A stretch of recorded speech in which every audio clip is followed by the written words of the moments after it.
नमस्कार, आप देख रहे हैं सिटी न्यूज मुजफ्फरपुर और मैं रिया आप सभी दर्शकों का स्वागत करती हूं।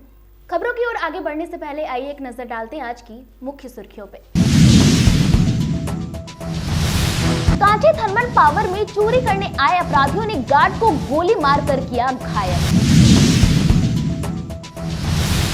गणतंत्र दिवस की तैयारी को लेकर समरनाले सभा कक्ष में जिलाधिकारी ने पदाधिकारियों के साथ की बैठक।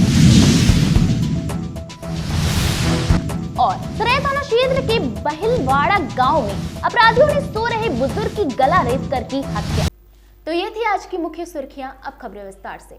कांची थर्मल पावर में चोरी करने गए अपराधियों ने तैनात गार्ड को गोली मारकर घायल कर दिया। अस्पताल में स्थिति गंभीर बनी हुई है। मुजफ्फरपुर में अज्ञात अपराधियों ने एनटीपीसी के सुरक्षा कर्मी को गोली मार दी है। आनन फानन में उन्हें इलाज के लिए अस्पताल में भर्ती कराया गया है। पुलिस मामले की छानबीन में जुटी हुई है। दरअसल जिले के सिकंदरपुर ओपी क्षेत्र के लकड़ी ढाई निवासी सुधीर कुमार एनटीपीसी में गार्ड की नौकरी करते हैं। 31 जनवरी 2023 को फौज से रिटायर्ड हुए हैं। प्रतिदिन की तरह एनटीपीसी परिसर में वो अपनी ड्यूटी कर रहे थे। इसी दौरान मंगलवार की सुबह 3 अज्ञात कर्मी एनटीपीसी परिसर में सामान चोरी कर रहे थे। सुधीर ने उनसे रोककर पूछताछ करना चाहा, जिसके बाद अपराधी मौके से भागने लगे। सुधीर ने एक अपराधी को पकड़ने का प्रयास किया। इसी दौरान अपराधी ने कमर से हथियार निकालकर सुधीर पर फायरिंग कर दी। सुधीर को सर में गोली लग गई। वह चीखने चिल्लाने लगे। उनका शोर सुनकर अन्य कर्मी मौके पर एकत्रित हो गए। मौके का फायदा उठाकर तीनों अपराधी फरार हो गए, जिसके बाद आनन फानन में सुधीर को जुरन छपरा के एक निजी अस्पताल में भर्ती कराया गया है, जहां डॉक्टरों की देखरेख में उनका इलाज चल रहा है। पुलिस मामले की छानबीन में जुटी हुई है। वहीं उनका इलाज कर रही डॉक्टर श्वेता त्रिवेदी ने बताया कि सुधीर कुमार नामक एक व्यक्ति भर्ती हुआ है। उसके सर को छूते हुए गोली निकल गई है। अभी उनकी स्थिति ठीक है। उनका उपचार किया जा रहा है। पूरे मामले पर डीएसपी पश्चिमी अभिषेक आनंद ने बताया कि सूचना मिली कि एक व्यक्ति को गोली मारी गई है।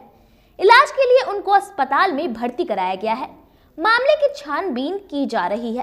जल्द ही अपराधियों को गिरफ्तार कर लिया जाएगा। 6 बजे ड्यूटी चेंज कर रहे थे। ड्यूटी दौरान में मेरा पेट्रोलिंग ड्यूटी था। मैं अपने जहाँ जहाँ मेरा इलाका था उस जगह मैं पेट्रोलिंग कर रहा था।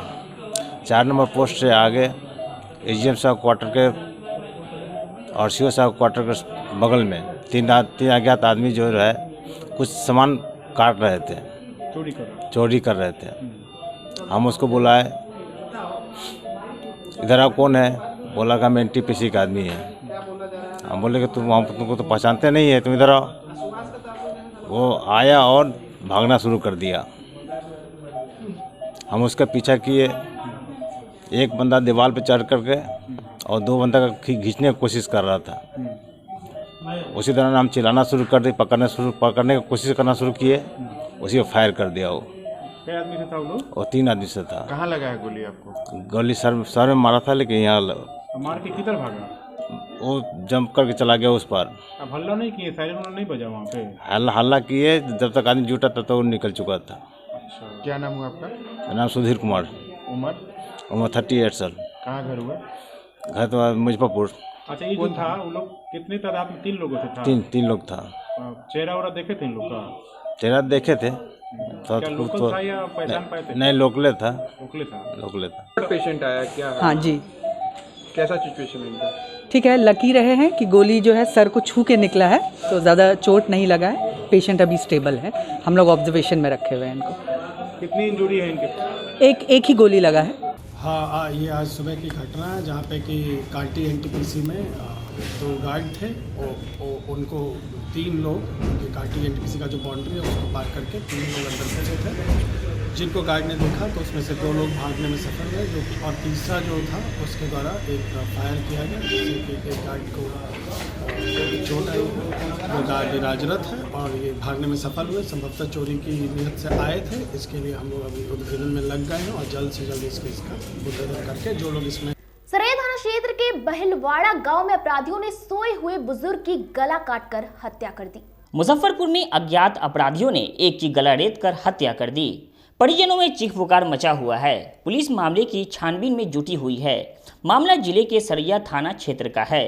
दरअसल सोमवार की देर रात जिले के सरैया थाना क्षेत्र के बहिलवाड़ा निवासी सुखदेव पांडे के 85 वर्षीय पुत्र राम जन्म पांडे खाना खाकर अपने बथान में सोने चले गए।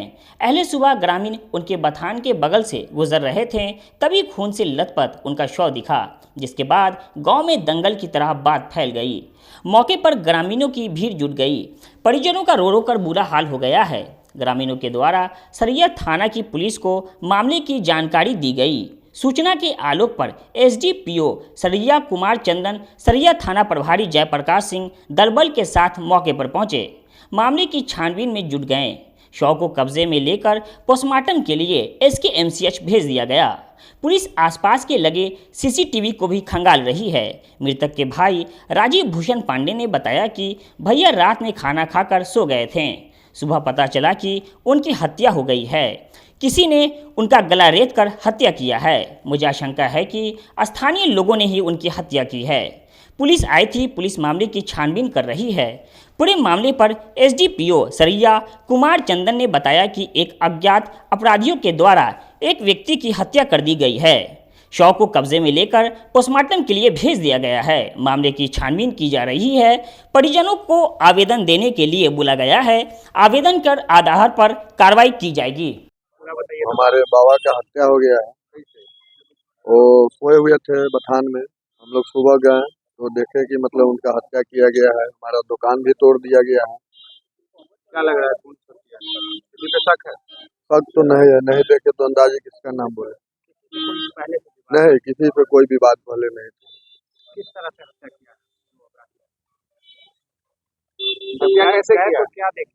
हम गए तो गला लेटा हुआ था और गंजी बांधा हुआ था उनके गला में। सामान वगैरह भी उनके साथ जो था, वो लूटपाट वगैरह भी? हाँ, दुकान से मतलब सामान उमान पैसा वैसा जो था। दुकान में ही सोए हुए? नहीं, बाहर सोए हुए थे। वहीं पे वो सोए? हाँ, दुकान वही है और पीछे में मतलब मरई है बथान, वहीं में सोए हुए थे। हाँ। क्या नाम है बाबा? श्री राम जन्म पांडे। आप कौन हुए उनके? हम उनका पोता हूँ। क्या नाम है? चंदन कुमार पांडे। हाँ, बहिलवाड़ा सरैया थाना अंतर्गत बहिलवाड़ा गांव में राम नाथ पांडे नाम के एक व्यक्ति है, जिनकी उम्र करीब 70 साल होगी, जिनकी सोए अवस्था में किसी धारदार हथियार से हमला करके उनकी हत्या कर दी गई है। हम लोग मौके पर पहुंच करके हम लोगों ने डॉग स्क्वाड की टीम बुलाया था। हम लोग बहुत सारी मानवीय सूचना और तकनीकी सूचना संकलित कर रहे हैं और जल्दी हम लोग अभियुक्तों को गिरफ्तार करेंगे। प्रथम दृष्टया तो मामला हत्या का लग रहा है। बाकी हम लोग अन्य सही पहलुओं पर जाँच कर रहे हैं और आगे अनुसंधान के बाद ही पता चल रहा है। घटनास्थल से भी कुछ सामग्री नहीं, घटनास्थल से कोई सामग्री उस तरह की बरामद नहीं हुई है। बाकी हम लोग अनुसंधान कर रहे हैं। आगे जल्दी हम लोग करेंगे। अय्यपुर थाना क्षेत्र के द्रोणपुर गांव में भंवरे के झुंड के काटने से एयरफोर्स कर्मी की मौत हो गई।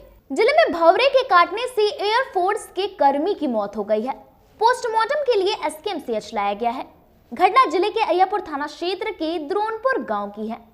एयरफोर्स कर्मी रंजीत कुमार अपने घर पर बैठे थे, वहीं पर उनकी बेटी भी बैठी थी। अचानक भंवरे की झुंड आ गई। किसी तरह अपनी बेटी को चादर से ढक दिया। अपनी जान बचाने के लिए भागने लगे। बड़ी संख्या में भंवरे उनके पीछे जाने लगे। भागने के दौरान वह लड़खड़ा कर गिर गए। भंवरे की झुंड ने एयरफोर्स कर्मी रंजीत कुमार को काटना शुरू किया, जिसके बाद रंजीत कुमार की स्थिति नाजुक हो गई।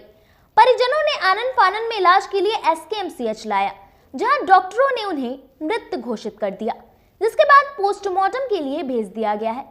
पूरी घटना को लेकर स्थानीय व्यक्ति ने बताया कि छत्तीसगढ़ में एयरफोर्स कर्मी थे। 2 दिन पहले घर आए थे।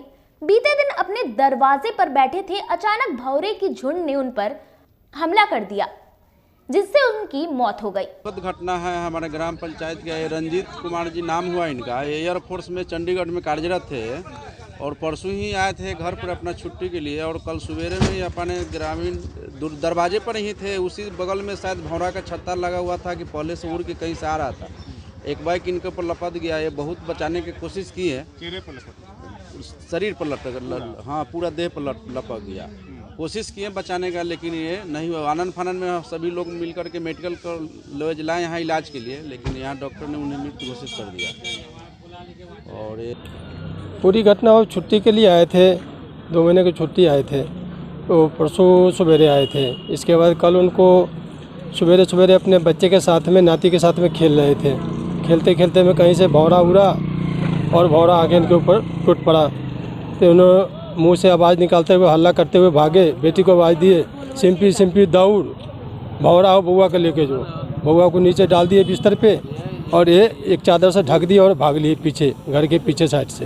लेकिन भौरा इतनी तादाद में था कि काबू नहीं कर पाए और गिर गए और भौरा काफ़ी तादाद में काट लिया। भौरा काटने से इनकी मौत हुई।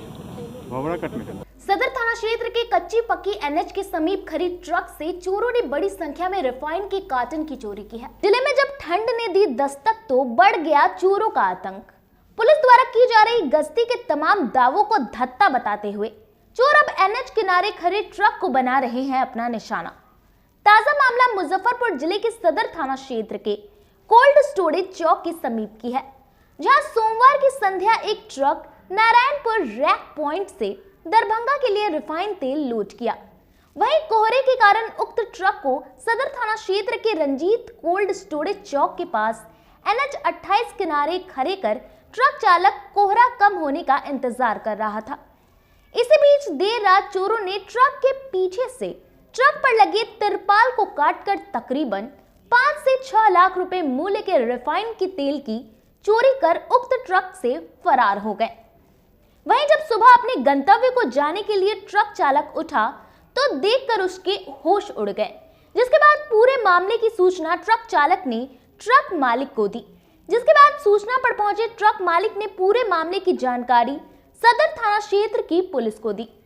वहीं सूचना पर पहुंची सदर थाने की पुलिस ने पूरे मामले की जांच कर मामले के लिखित आवेदन थाने पर देने को कहा है, जिसके बाद अब ट्रक मालिक ने पूरे मामले को लेकर लिखित आवेदन सदर थाना पुलिस को दे दिया है। गाड़ी का तेल कट गया, हम 5 बजे सवेर में आए, देखे से रास्ता कटा हुआ था ड्राइवर की जगह।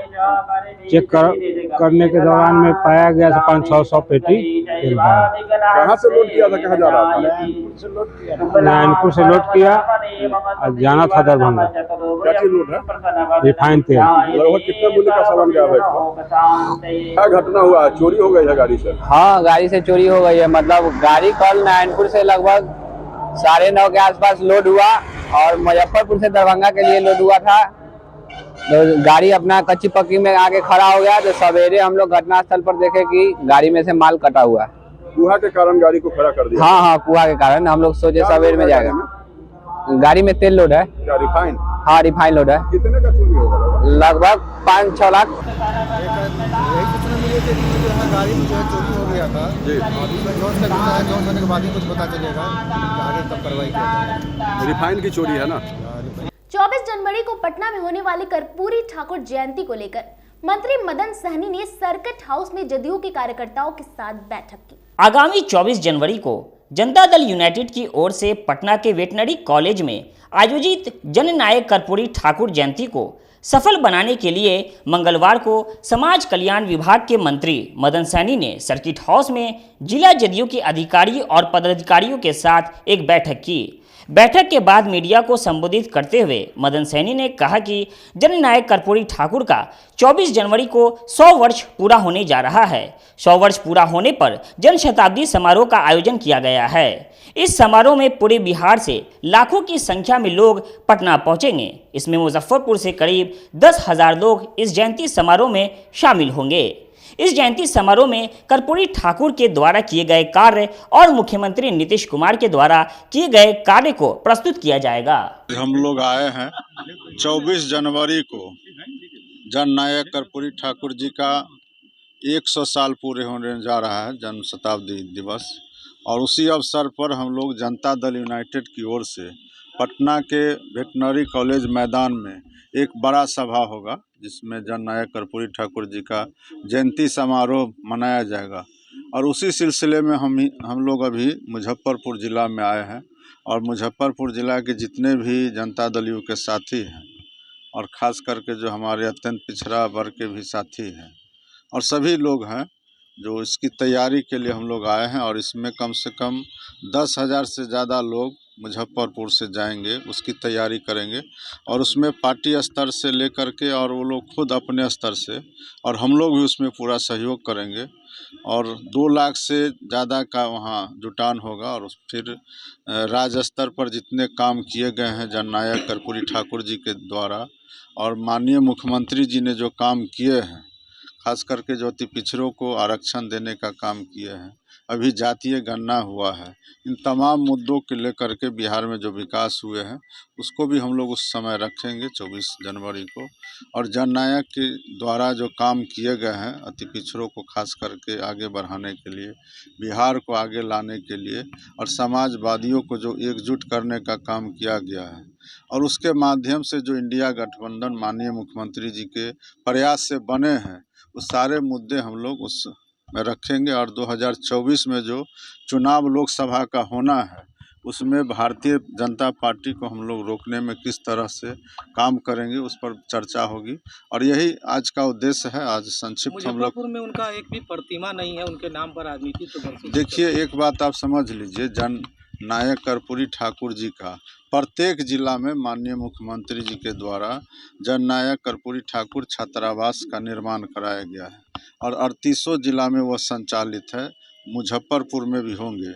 मुजफ्फरपुर जिला में लोग यहाँ जुब्बा साहनी जी गणतंत्र दिवस की तैयारी को लेकर समरनालय सभा कक्ष में जिलाधिकारी ने पदाधिकारियों के साथ बैठक की। गणतंत्र दिवस समारोह के सफल आयोजन को लेकर जिला पदाधिकारी ने मंगलवार को समरनालय सभागार में पदाधिकारियों के साथ बैठक की। हर वर्ष की तरह इस वर्ष भी सभी निर्धारित कार्यक्रम यथा परेड, झांकी, ध्वजारोहण, राष्ट्रगान, सांस्कृतिक कार्यक्रम, फैंसी खेल का आयोजन किया जाएगा। शहीद खुदीराम बोस स्टेडियम में मुख्य झंडोत्तोलन कार्य किया जाएगा। मैदान की साफ सफाई के साथ मंच के निर्माण, रंग रोगन के लिए संबंधित पदाधिकारी को आवश्यक निर्देश दिए गए हैं। विधि व्यवस्था संधारण के लिए पुलिस उपाधीक्षक मुजफ्फरपुर को निर्देश दिए गए हैं। यातायात नियंत्रण एवं पार्किंग की व्यवस्था सुनिश्चित करने के लिए भी निर्देश दिए गए हैं। अपराह्न 1 बजे पुलिस केंद्र मुजफ्फरपुर के मैदान में फैंसी क्रिकेट का आयोजन किया जाएगा। इस अवसर पर DRDA उत्पाद, ICDS स्मार्ट सिटी, शिक्षा, कृषि, स्वास्थ्य, जीविका एवं पुलिस विभाग द्वारा अपने विभागों की उपलब्धियों की झांकी के माध्यम से प्रस्तुति दी जाएगी। संध्या काल में RDS कॉलेज के सभागार में सांस्कृतिक कार्यक्रम का आयोजन किया जाएगा। इस अवसर पर सभी सरकारी भवनों, स्वतंत्रता सेनानियों एवं महापुरुषों के स्मारकों, भारत माता नमन पार्क तथा अन्य पार्कों को नीली लाइट से सजावट करने के निर्देश दिए गए हैं। बिल्कुल, आगामी गणतंत्र दिवस को धूमधाम और हर्षोल्लास से मनाने के लिए आज उसकी तैयारियों के संबंध में समीक्षात्मक बैठक आहूत की गई थी और इस बैठक में सभी विभागों के प्रतिनिधि उपस्थित थे और सभी विभागों को उनके दायित्वों और कार्यों के बारे में विस्तार से समझाया गया है। और मुख्य समारोह स्थल शहीद खुदीराम बोस स्टेडियम होगा, जहां पर सुबह 9 बजे झंडोत्तोलन का कार्य संपन्न होगा। इसके अतिरिक्त संध्या में सांस्कृतिक कार्यक्रम का भी आयोजन किए जाने की रूपरेखा तय की गई है और विभिन्न विभागों की झांकियाँ भी इस बार निकाली जाएगी, जिसमें हम लोगों ने 10 विभाग चिन्हित किए हैं। तो पूरी तरह से हम लोग उम्मीद करते हैं कि सभी विभागों और सभी लोगों के सहयोग से 26 जनवरी गणतंत्र दिवस काफ़ी धूमधाम और हर्षोल्लास के साथ मनाया जाएगा। इसके अतिरिक्त सुरक्षात्मक व्यवस्था को लेकर सभी लोगों को ताकीद किया गया है ताकि 100% सुरक्षात्मक व्यवस्था सुनिश्चित कराई जा सके। यहाँ समय हो चला एक छोटे से ब्रेक का। बने रहिए हमारे साथ, देखते रहिए सिटी न्यूज मुजफ्फरपुर। उत्तर बिहार का पहला नीलकमल एक्सक्लूसिव शोरूम खुल गया है आपके अपने शहर में। नीलकमल इंडिया की फेवरेट फर्नीचर ब्रांड है। इस कंपनी के सभी रेंज एक ही छत के नीचे आपको मिलेंगी। होम फर्नीचर, ऑफिस फर्नीचर की सभी रेंज यहाँ उपलब्ध है। कंपनी का एक्सक्लूसिव शोरूम होने के कारण 40% तक की विशेष छूट मिल रही है। इसके अलावे 0% इंटरेस्ट के साथ बैंक से फाइनेंसिंग की भी सुविधा उपलब्ध है। तो देर मत कीजिए, एक बार हमारे यहाँ अवश्य पधारें। हमारा पता है Mithanpura, Narayanpur road, opposite Vaishali management college और हमारा मोबाइल नंबर है 9334900888 और हमारा दूसरा नंबर है 7004320580। यूए एसोसिएट नीलकमल का फर्नीचर शोरूम नारायणपुर से हट करके मिठनपुरा चौक के समीप क्लब रोड में हम लोगों ने अभी स्थापित किया है, जहां आपको होम फर्नीचर के, ऑफिस फर्नीचर के विस्तृत रेंज देखने को भव्य रूप से मिलेंगे। और हमारे पास मैट्रेस की भी एक बहुत अच्छी रेंज उपलब्ध है। और साथ ही साथ हमारा लगन का भी काफ़ी भारी डिस्काउंट ऑफर चल रहा है, जिसमें 40% तक की छूट दी जा रही है। और साथ में हमारे यहाँ फिनांस की भी सुविधा है, जिसमें आप बजाज से, HDFC से 0 डाउन पेमेंट पर भी सारी चीज़ें ले जा सकते हैं। तो आप लोगों से निवेदन है कि एक बार आकर के हमें सेवा का मौका। अपने सपनों की आशा को दे एक नई पहचान माँ भवानी डेकोर प्राइवेट लिमिटेड के साथ, जो है ऑथराइज्ड डिस्ट्रीब्यूटर ऑफ कजारिया। देश की मिट्टी से बनी टाइल से देश को बनाते हैं। और जहां मिलती है सभी प्रकार के Indian and imported granite, marble, sanitary एवं कोटा स्टोन का अनोखा एवं आकर्षक संग्रह। माँ भवानी डेकोर प्राइवेट लिमिटेड मतलब a complete floor solutions. New 0 mile Dadar road, Muzaffarpur. Call 9934753111। Muzaffarpur जिले की शान बन चुकी बाबा लहठी अब लोगों की जरूरत बन चुकी है। अत्याधुनिक रेंज और भरोसे को समेटे हुए लोगों के लिए नई नई डिजाइनर लहठी बाजार में उतारते रहते हैं। ऐश्वर्या राय बच्चन, सचिन तेंदुलकर की पत्नी से लेकर न जाने कितने सारी नामी हस्तियां इस लहठी के दीवाने हो चुके हैं। लोगों के साथ ने ही बाबा लहठी की पहचान देश से लेकर विदेश तक बनाई है। ऐसा साथ बनाए रखने के लिए आप लोगों का तहे दिल से धन्यवाद। सोने की सुंदरता और चांदी की चमक के साथ शुद्धता का पूरा भरोसा आपको दे रहा है श्री लक्ष्मी अलंकार ज्वेलर्स। त्योहार हो या शादी, ज्वेलरी का विशाल रेंज एक ही छत के नीचे आपको मिलेगा। संजय जी काटी वाले ने अब अपनी पहचान रिटेल के माध्यम से आम लोगों से रिश्ता बनाने की कोशिश की है। हीरा, सोना और चांदी के अत्याधुनिक डिजाइन की ज्वेलरी आपके लिए लाई है। यहाँ EMI की भी सुविधा दी जा रही है, तो एक बार यहाँ अवश्य पधारे। श्री लक्ष्मी अलंकार, गरीब स्थान मंदिर के बगल में, मुजफ्फरपुर। हमारा मोबाइल नंबर है 9334907331 और 9304907331। मूवर्स इंटरनेशनल अब आपकी अपनी दुकान, जहां आपको सस्ते दामों पर मिलेंगे लेडीज, जेंट्स और किड्स के लिए जूते, सैंडल, स्लीपर, वह भी सस्ते दामों पर। यहाँ Bata, action, campus, shoe factory, flip flop, cat movers जैसे ब्रांड एक ही छत के नीचे मिलते हैं। इसके अलावा बाटा के अलावे सभी ब्रांड के शोरूम से कम कीमतों पर यहाँ प्रोडक्ट्स उपलब्ध है। इसके अलावा लेडीज और किड्स से एक से बढ़कर एक आर्टिकल दिए गए हैं। साथ ही जॉकी के इनरवेयर का विशाल रेंज उतारा गया है, वह भी शोरूम से कम कीमतों पर, जो कि आपको आकर्षित करेंगे। तो एक बार हमारे यहाँ अवश्य पधारे। हमारा पता है Amgola, opposite V2 Kart, Muzaffarpur. Contact us on 8210654338। Break के बाद आप सभी दर्शकों का एक बार फिर से स्वागत है। चलिए रुक करते हैं आगे की खबरों की ओर। राजद जिला कार्यालय में युवा राजद के प्रभारी ने कहा कि भाजपा सिर्फ राम मंदिर के नाम पर वोट का ध्रुवीकरण कर रही है। राष्ट्रीय जनता दल बातों की पार्टी नहीं बल्कि कार्य करने वाली पार्टी है। हमारे नेता तेजस्वी यादव ने जो भी जनता से वादे किए थे उन सबको उन्होंने पूरा किया है, चाहे वो रोजगार हो या फिर जातिगण जनगणना। वहीं बीजेपी सिर्फ राम मंदिर के नाम पर वोटों का ध्रुवीकरण कर चुनाव जीतने की तैयारी में है। उनकी सारी नाकामियों को हम जनता के बीच लेकर जाएंगे।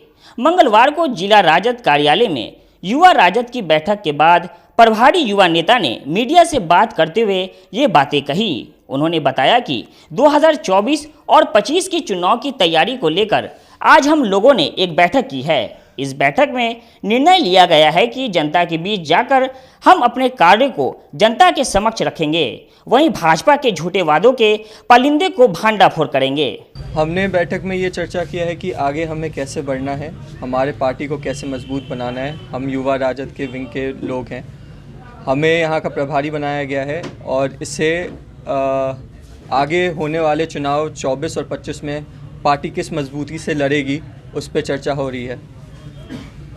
और क्या कुछ मुद्दा रहेगा पार्टी चुनाव को लेकर? चुनाव को लेकर यही मुद्दा रहेगा जो बीजेपी गवर्नमेंट ने वादे किए थे उस पर वो खड़े नहीं हुए हैं। उनकी बस बातें रहीं और खोखले वादे रहे और उस पर कोई काम नहीं हुआ है।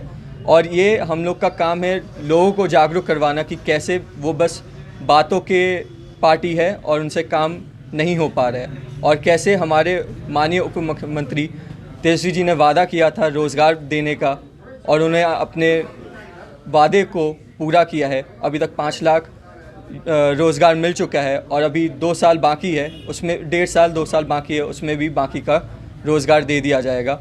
और हम जो बात करते हैं, हमारी पार्टी बस बातों की पार्टी नहीं है, और जो हम बात करते हैं, हम जो वादा करते हैं, हम उस वादे पे खरा उतरते हैं, और इसी के लिए हम आगे बढ़ने का काम करेंगे। बीजेपी का सबसे बड़ी मुद्दा रहेगा राम मंदिर का उद्घाटन हो रहा है, उसको किस तरह? देखिए, लोगों को ये समझना पड़ेगा कि राम जी बीजेपी से पहले से है, वो हमेशा से थे और रहेंगे, वो हमारे भगवान हैं। लेकिन भगवान को मुद्दा बना के 10 जनवरी से लेकर 12 जनवरी तक मुजफ्फरपुर क्लब में सूक्ष्म लघु एवं मध्यम उद्योग विभाग द्वारा मेले का आयोजन करेगी, जिसकी जानकारी उद्योग विभाग द्वारा दी गई है। सूक्ष्म लघु एवं मध्यम उद्योग विभाग MSME से प्राप्त स्वीकृति के आधार पर उत्तर बिहार वाणिज्य एवं उद्योग परिषद द्वारा 10, 11 एवं 12 जनवरी को मुजफ्फरपुर क्लब मैदान में स्वावलंबी उद्योग मेला का आयोजन करने जा रही है।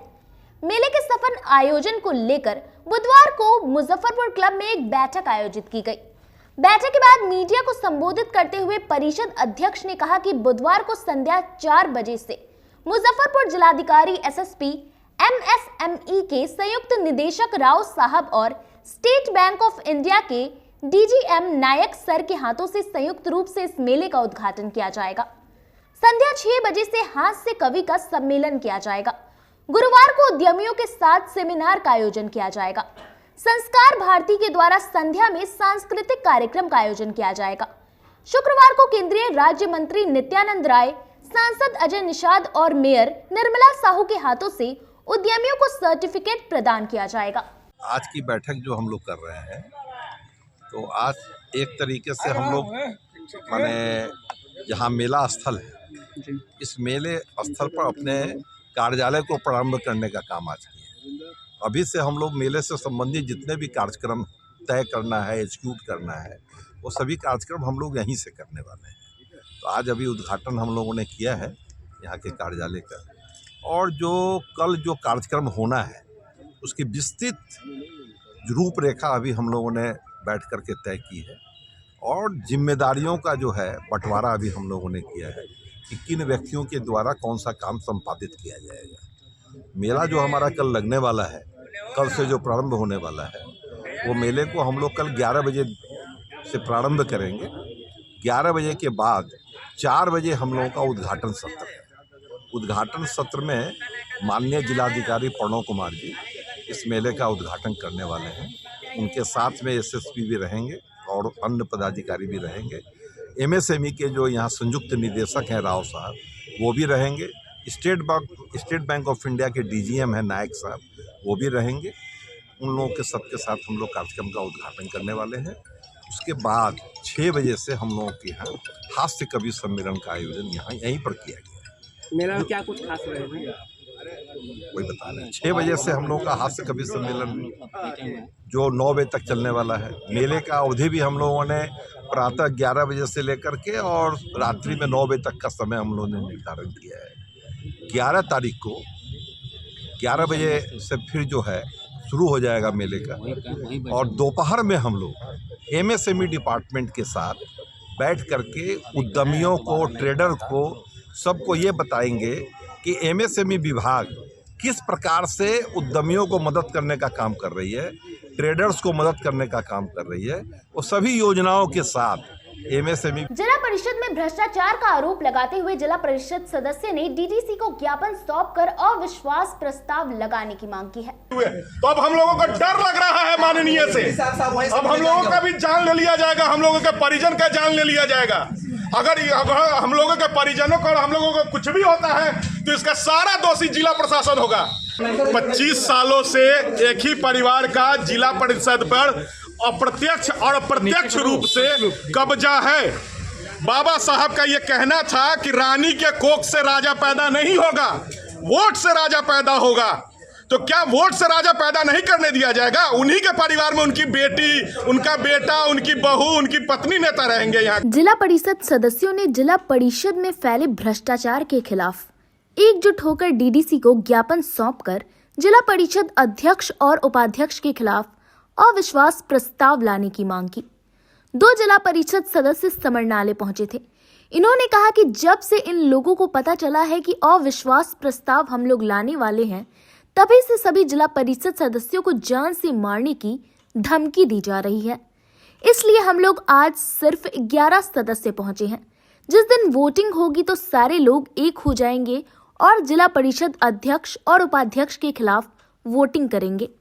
हम लोग जिला परिषद में व्यापक भ्रष्टाचार के खिलाफ अविश्वास लगाने के लिए आज हम आए हैं डीडीसी कार्यालय में, और जो भी सदस्य हैं वो इस व्याप्त भ्रष्टाचार से नाखुश है, असंतोष है। जनता बड़ी उम्मीद से हमें चुनी है, लेकिन उनकी उम्मीदों को हम लोग पूरा नहीं कर पा रहे हैं। जैसे ही सूचना मिली है यहाँ के जो बाहुबली लोगों को, वो डराना धमकाना चालू कर दिए। मेरे साथ खुद 2 बजे रात में लगभग दर्जनों गुंडों के साथ मेरे घर पे मेरे परिजनों को धमकाया गया कि तुम ये वापस ले लो, नहीं तो इसका अंजाम बुरा होगा। अगर हम किसी के लिए जान ले सकते तो जान दे भी सकते हैं। और ये लगभग सभी पार्षदों के साथ घर घर जा करके डराया धमकाया जा रहा है। कितने सदस्य आज पहुंचे अविश्वास प्रस्ताव? अभी 2 सदस्य पहुंचे हैं। बाकी लोगों को जान का खतरा है, इसलिए वो सुरक्षित जगह पर रहें, और जिस दिन भी वोटिंग होगी सब लोग मौजूद रहेंगे। यहाँ पे पहुंचे, यहाँ क्या देखा आपने? 25 सालों से एक ही परिवार का जिला परिषद पर अप्रत्यक्ष और प्रत्यक्ष रूप से कब्जा है। बाबा साहब का ये कहना था कि रानी के कोख से राजा पैदा नहीं होगा, वोट से राजा पैदा होगा। तो क्या वोट से राजा पैदा नहीं करने दिया जाएगा? उन्हीं के परिवार में उनकी बेटी, उनका बेटा, उनकी बहू, उनकी पत्नी नेता रहेंगे यहाँ के। जो भ्रष्टाचार मचा हुआ है, इतना हेवी कमीशन लिया जा रहा है हर एक योजना में, सारी प्रॉपर्टी को कब्जा कर लिया गया, लोगों को दबाने का काम कर रहे हैं, मरवाने का काम कर रहे हैं। क्या मुजफ्फरपुर को शमशान बनाना चाह रहे हैं आप लोग? या जिला प्रशासन उनका साथ दे रहे हैं, या सरकार से भय व्याप्त है जिला प्रशासन में, या वही जिला के मालिक हो गए हैं?